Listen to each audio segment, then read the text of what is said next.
El blues, el jazz, el swing, a menudo los vemos como géneros separados, pero en realidad son como afluentes de un mismo río. Un río musical que al final de su recorrido desembocó en una explosión cultural que lo cambió todo, el rock and roll.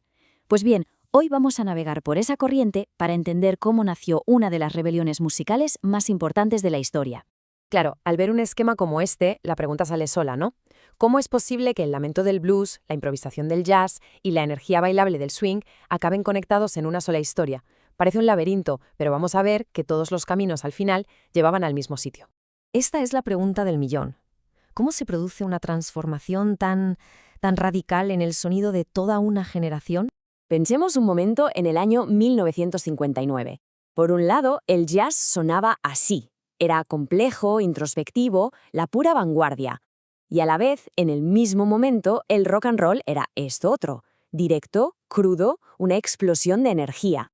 Parecen dos mundos completamente distintos que coexistían, pero que, y esto es lo fascinante, venían de un tronco común que estamos a punto de descubrir. Para entender la explosión, primero hay que entender de dónde salió la pólvora. Y todo, absolutamente todo, empieza con tres géneros que pusieron los cimientos para lo que vendría después. Venga, sigamos el curso de este río musical. Todo arranca a principios de siglo con el blues de artistas como Bessie Smith, que básicamente le puso voz y música al alma de la comunidad afroamericana. Casi a la vez, el ragtime de Scott Joplin le metió al piano un ritmo sincopado, endiablado. De esa mezcla, en los años 20, que surge el jazz, la era de la libertad, de la improvisación de Louis Armstrong, y ya en los 30 y 40, las big bands, como la de Glenn Miller, cogen ese jazz y lo convierten en swing, la música para bailar por excelencia. Como vemos, es una corriente que no para de crecer y transformarse. Y aquí hay que hacer una parada importante, porque el papel de las mujeres fue fundamental. Es que no se puede contar esta historia sin ellas. Ma Rainey y Bessie Smith fueron las primeras grandes estrellas, las que abrieron el camino. Billie Holiday fue ese puente perfecto entre el blues y el jazz. Y ojo a Sister Rosetta Tharpe. Mucho ojo, porque con su guitarra eléctrica, ella no es que fuera una precursora del rock and roll, es que ella ya era rock and roll en plenos años 40. Vale, ya teníamos la emoción del blues y la energía del swing, pero faltaba un ingrediente, faltaba una chispa, algo rítmico y social que lo pusiera todo patas arriba. Y aquí está, el backbeat, una idea tan sencilla que parece mentira, pero que es revolucionaria. A ver, el swing marcaba el ritmo en el 1 y el 3, pero esta nueva música le da la vuelta y pone el acento, el golpe fuerte, en el 2 y en el 4. Un pam, 3 pam. ¿Y por qué es tan importante? Porque es un ritmo que te golpea en el pecho, es físico, te obliga a moverte, es literalmente el motor que hizo que toda una generación se pusiera a bailar de una forma totalmente nueva, mucho más libre, más rebelde. Si hay que buscar un punto de origen, un paciente cero, muchos expertos señalan a 1949. Fats Domino, un pianista y cantante de Nueva Orleans, graba The Fat Man, y esa canción ya lo tenía todo, el piano con esos tresillos tan característicos y sobre todo ese backbeat constante y machacón en la batería. Para muchos ese fue el Big Bang del rock and roll. Y a la vez está pasando otra cosa, algo más sociológico. Nace el mercado juvenil. Los chavales de la posguerra, por primera vez, tienen su propio dinero y quieren su propia cultura, su propia música. Y ahí entra el doo-wop. Con esas armonías vocales que se ensayaban en las esquinas, fue el primer género hecho por y para ellos. No hablaba de los problemas de sus padres, hablaba de sus ligues, de sus coches, de sus sueños. Era su banda sonora. Con todos los ingredientes ya en la coctelera, a mediados de los 50, la mezcla explota. Y no lo hace en una sola dirección, sino en dos corrientes paralelas, potentísimas, que se comieron el mundo. Aquí es donde el camino se bifurca. Por un lado tenemos el rock and roll, por el otro el rockabilly. Son como primos hermanos, pero con personalidades muy distintas. Aquí se ven las diferencias perfectamente. El rock and roll de artistas afroamericanos como Chuck Berry o Little Richard viene derechito del rhythm and blues. Es un sonido más urbano, con mucho protagonismo del piano y el saxo.